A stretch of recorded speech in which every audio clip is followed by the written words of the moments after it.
I'm Rachel Hernandez, real estate investor turned mobile home investor and best-selling author. I make a living investing in mobile homes for cash flow for long-term passive income. After many mistakes and lessons learned, I've been able to create the kind of life where I can do the types of things I want to do, not have to do. I created the Adventures in Mobile Homes podcast to share with you what I've learned so you can spend more time with family, friends, and do things you love. Mobile home investing can help you get there. If you want to hear real stories with practical and actionable advice you can use from someone who's been in the trenches and who's still investing today to create the type of life you love, then you're in the right place. Let's get started. Well, hello there, and welcome to the Adventures in Mobile Homes podcast. I'm your host, Rachel Hernandez, aka Mobile Home Girl of AdventuresInMobileHomes.com. Thank you so much for joining me here on the 10th episode of the podcast. Now, just in case you missed it, be sure to tune in to the last episode where I talk about how to run your mobile home investing business during COVID-19, aka coronavirus, and the steps you can take to be safe as a mobile home investor. You can find it along with the show notes at www.adventuresinmobilehomes.com/9. And that is the number 9. Okay, so let's get started. So last week, as part of the Take Action series of episodes on what you can do to take action as a mobile home investor, I shared with you about how you can take action and the steps you can do to stay safe during COVID-19 while you run your mobile home investing business. Now, it's very important as a real estate investor to be informed and stay current on what exactly is going on in the world and around you in your own environment. So that's the reason why I dedicated an entire episode to that subject. But today, I want to go back and talk about mobile home parks. Now, I've already talked about how to find mobile home parks in episode 6, and the different types of mobile home parks in episode 7. Though, is it better to work in a small park or a big park? And this is a question I get asked a lot from other investors just starting out. So today, I'm going to talk about small parks versus big parks. What type of park should you be working in as a mobile home investor just starting out, whether it be big or small? And what the pros and cons are of a small park versus a large park. But before we move on, let's hear a word from our sponsor. Hey there, Rachel here. Are you interested in mobile home investing? If yes, I've got a free mobile home investing course for you. It's called What You Need to Know to Get Started in Mobile Home Investing. It details all the ins and outs of what you need to know before you get started as a mobile home investor. With so much information out there, it's overwhelming to go out and search for what you're looking for. So I put my knowledge and expertise in mobile home investing to work. And it's all in this free training course. You can find it at www www.adventuresinmobilehomes.com/free training class. Again, www.adventuresinmobilehomes.com/free training class. Grab your seat and get started today. Now, back to the show. Okay, so when you're just getting started as a mobile home investor, is it better to work in a small park or a big park? And what are the differences between them? Well, the answer is that it depends on your personality.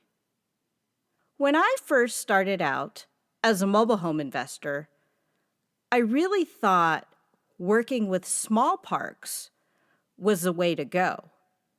I figured it would be easier to get into a smaller park, aka a mom and pop type park owned by an individual, versus a larger park owned by a corporation and one that's professionally managed. I was completely wrong. When I went out and found mobile home parks and visited them, which I cover finding mobile home parks to work with in episode 6, I soon found that the smaller parks simply did not work with my personality. So why was this? Well, as I've mentioned over the course of this podcast, I have a background in corporate sales. So I'm really comfortable in a professional corporate environment. That's just what I was used to before I started my mobile home investing business during my sales and marketing career, since I've worked as a sales executive in various Fortune 500 corporations. Though, when I first started my mobile home investing journey, I completely ignored this fact. I went against the grain about who I was as a person and my comfort level. Though I don't really like to admit this, I work best in a corporate environment. That's just me and my personality. Due to my many years working in business offices myself. Now, getting back to visiting parks, I soon realized that the small parks really didn't fit well with my personality. Many were not professionally managed, and this included the park managers. They were not the most professional. Some even smoked in front of me in the office during our business meetings. And this is a complete turnoff for me. I know I talked about being more casual and not being too professional when meeting and talking to park managers, which, by the way, I cover in episode 8. But there is a certain degree of professionalism I do believe needs to be there, even in this business. And I will tell you, with a lot of managers in these small mom and pop type mobile home parks, it simply wasn't there. Now, that's just the managers for these parks. I'll go on and talk to you about the residents living there. As for the residents, there were yards that were just not kept up, and items on the porches in many of these smaller parks that I visited. Some of the homes just looked like, from the outside, that they were not being kept up. Now, I talk about the differences between the different types of parks in episode 7 of this podcast, which I'll link up here in the show notes. As for the residents themselves, the majority of them just didn't fit my personality.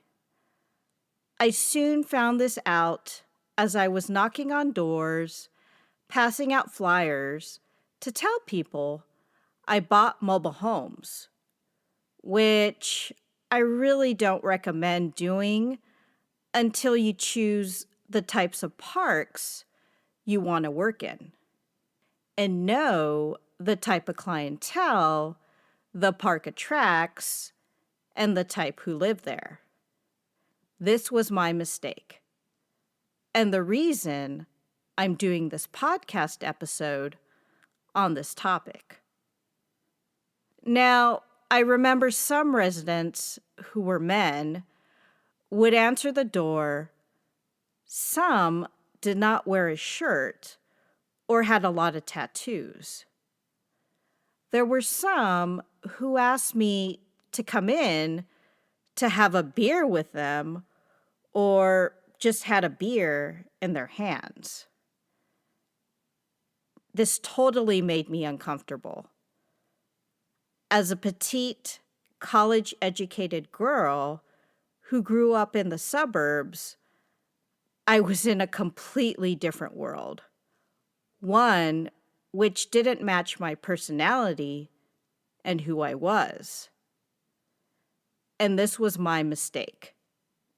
Now, I'm not going to say all small mobile home parks are like this, where the residents don't keep up with their homes or their yards, and the types of people who live there are not the most professional.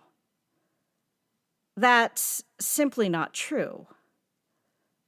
Though, for the most part, the majority of small parks that I visited were like this.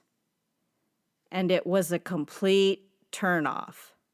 I felt uncomfortable and just felt like it didn't seem right while in the park, whether I be interacting with residents or park managers in these small parks.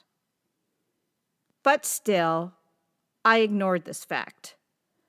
I ignored my gut, which I don't suggest you ever do, despite what the numbers say, even if it's a deal of a lifetime. Always trust your instincts. This was one of my biggest mistakes and lessons learned.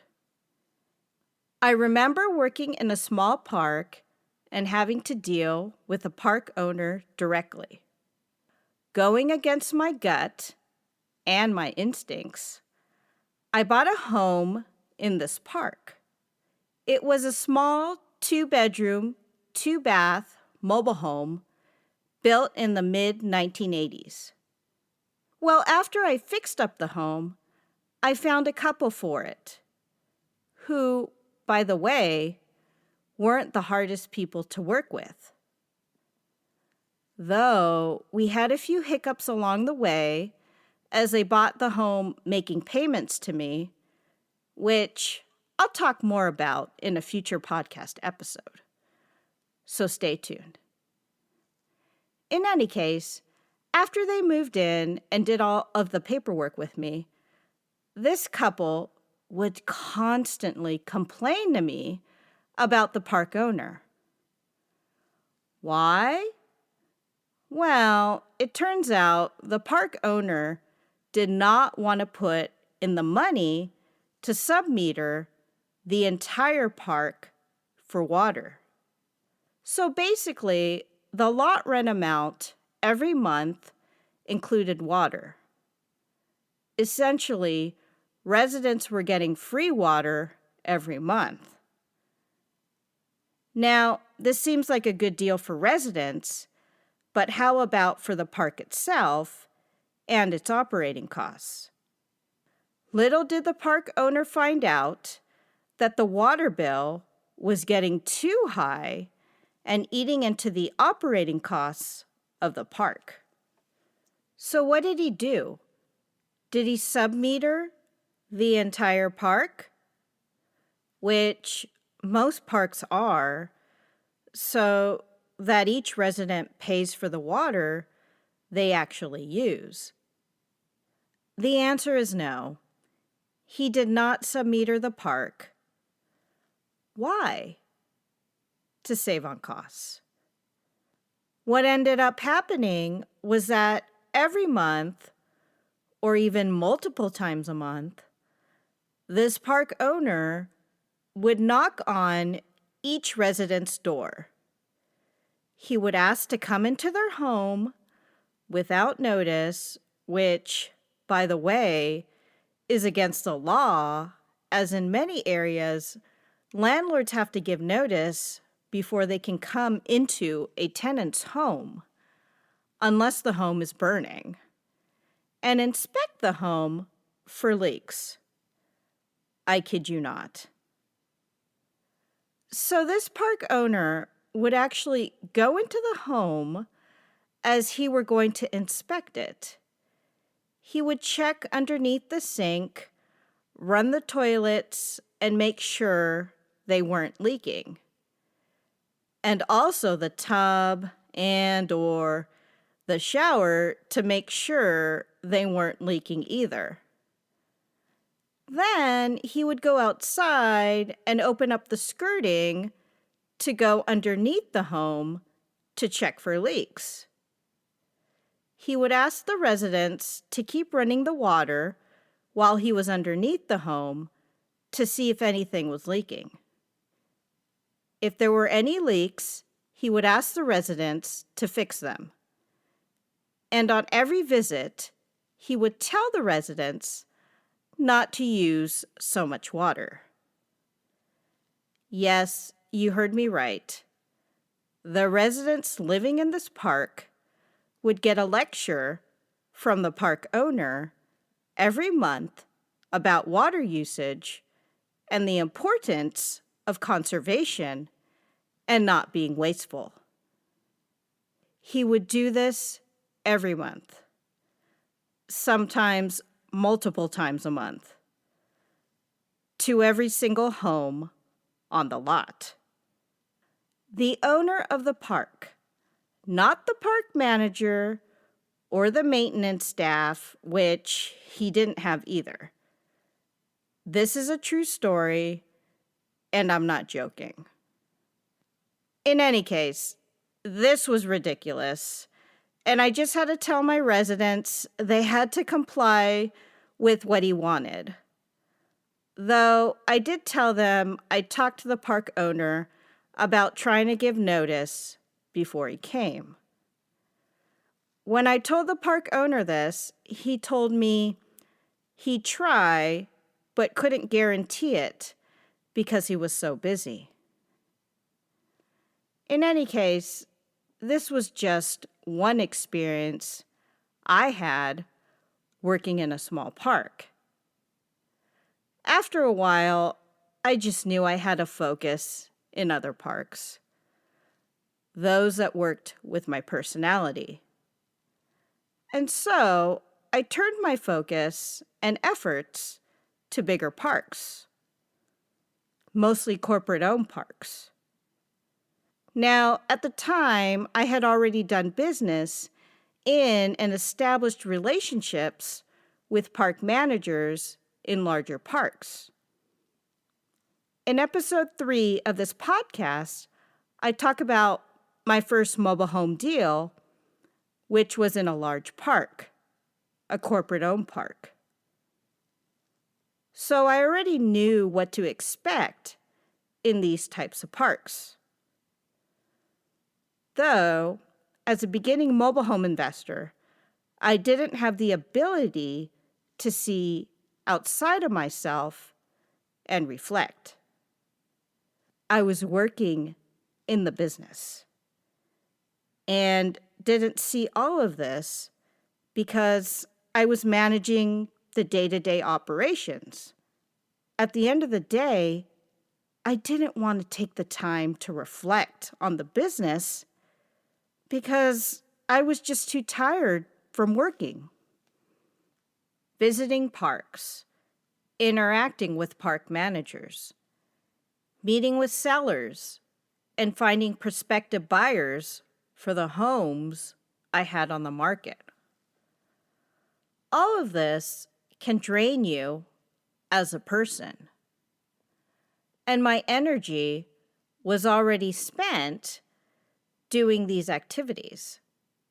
The last thing I wanted to do at the end of the day was reflect on the business and see what I was doing right and what I was doing wrong to see if my actions worked with my personality.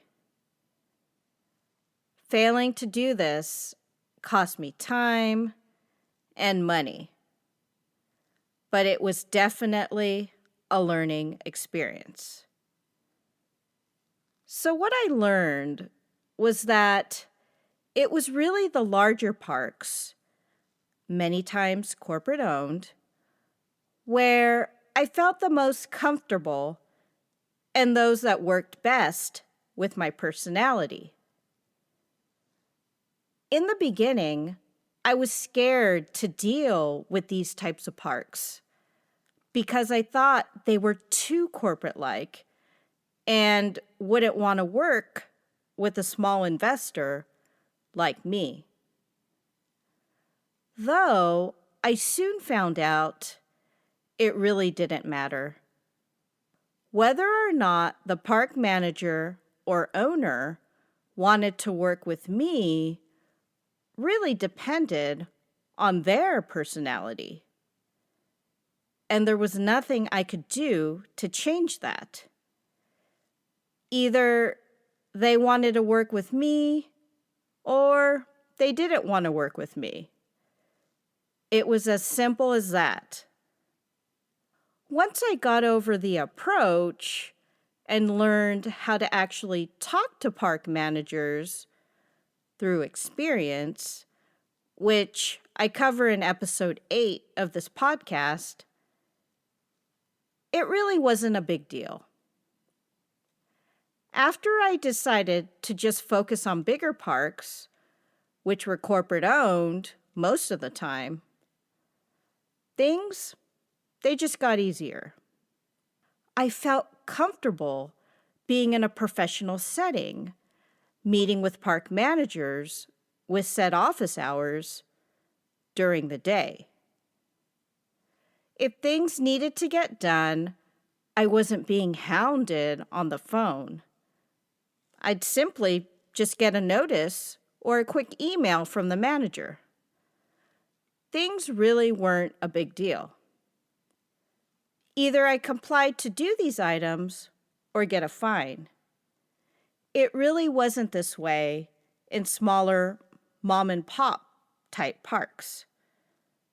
There was a lot more push and pull and conversations had with park managers and owners, which in some cases just took up a lot of time.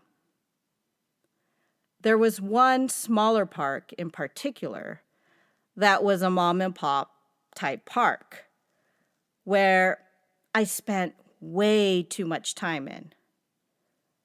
There was one manager in particular who wanted more of a friend than anything. So many times she'd call me to come into the office so we could talk. And of course, she had a list of quote unquote deals for me to look at, which really, looking back on things, weren't deals and probably just an excuse to talk to me. As a new investor, this really stroked my ego. I thought she was calling to give me deals as a mobile home investor.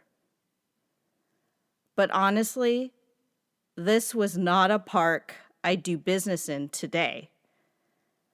I moved a home into her park, which I'll talk about moving mobile homes in a future podcast episode.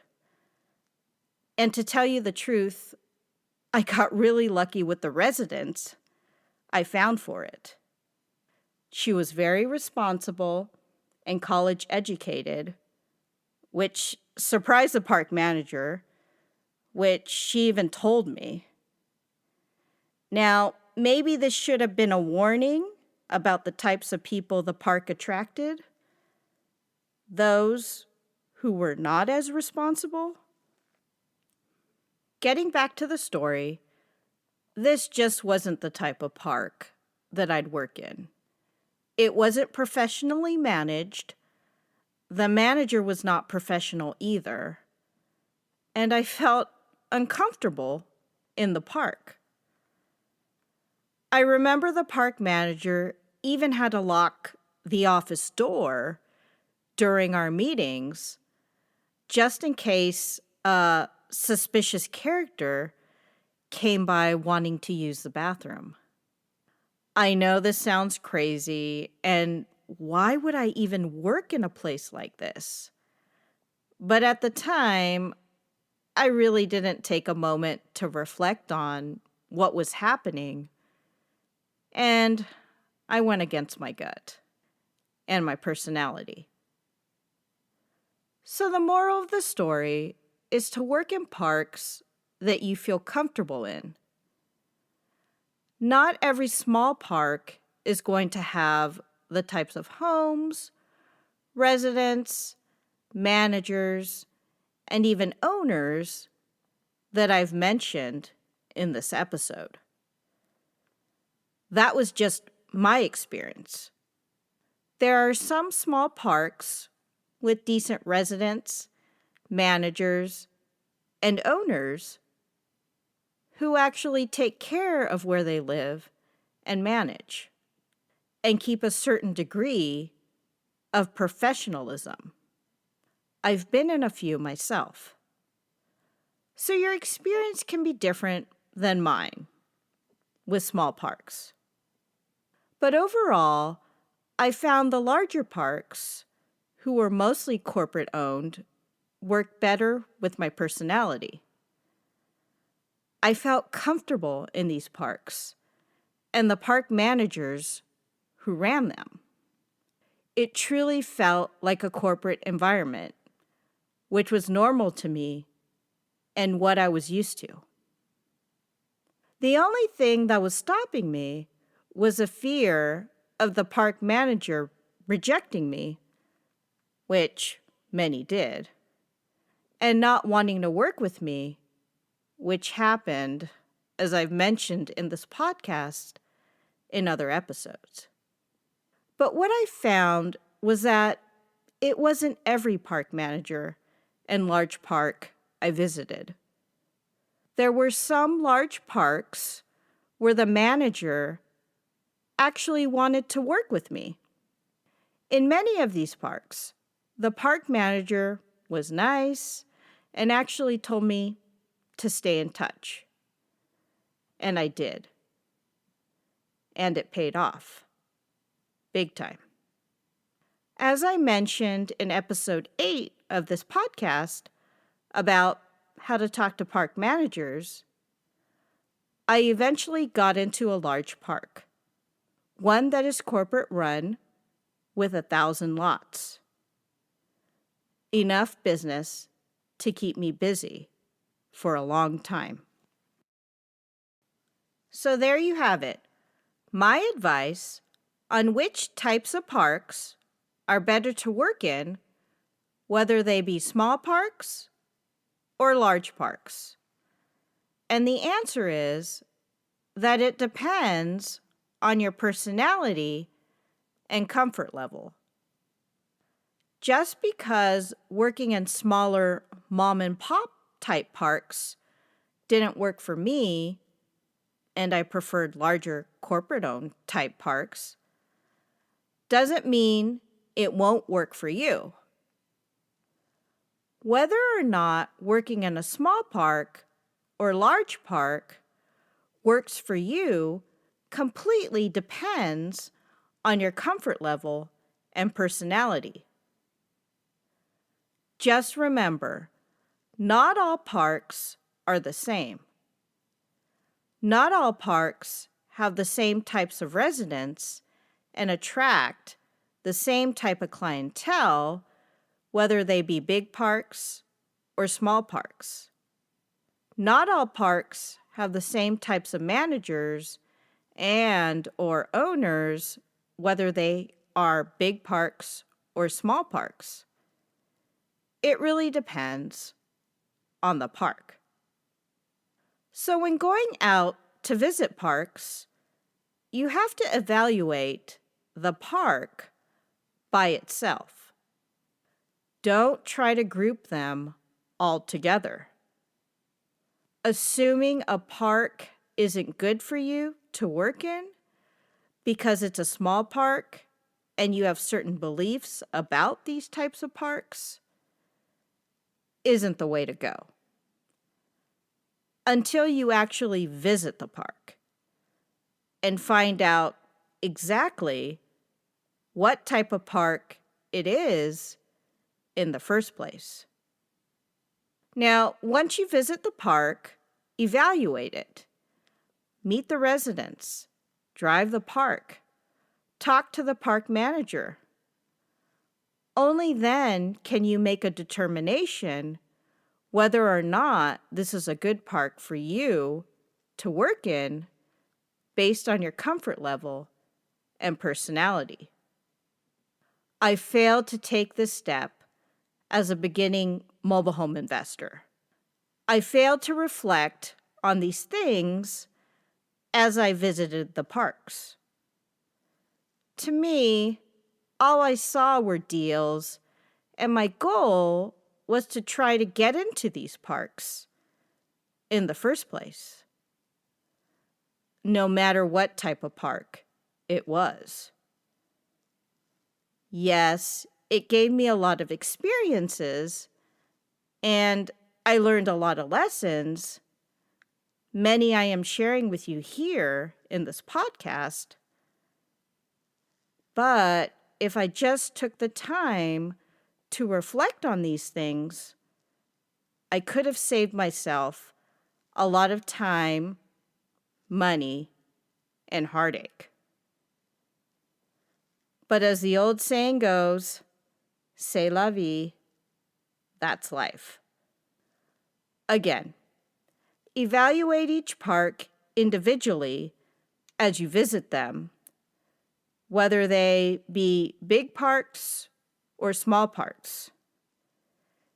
If you're just starting out, I recommend visiting all types of parks, whether they be big or small. This will give you a sense of what to look out for and determine your comfort level in each park. Once you decide which parks to work in, then you can start to look for opportunities in these parks. So what did you think? Did this episode help you in getting started as a mobile home investor? I hope so. For more information on this episode, check out the show notes where I link up some of the resources mentioned here. You can find it at www.adventuresofmobilehomes.com/10. And that is the number 10. Again, www.adventuresofmobilehomes.com/10. And if you enjoyed this episode, please be sure to share it with family and friends. And be sure to subscribe. If you have some time, I'd love to hear your feedback through a short Apple Podcast review. Until next time, this is Rachel Hernandez, aka Mobile Home Girl of the Adventures of Mobile Homes podcast, signing off. Thanks for tuning in.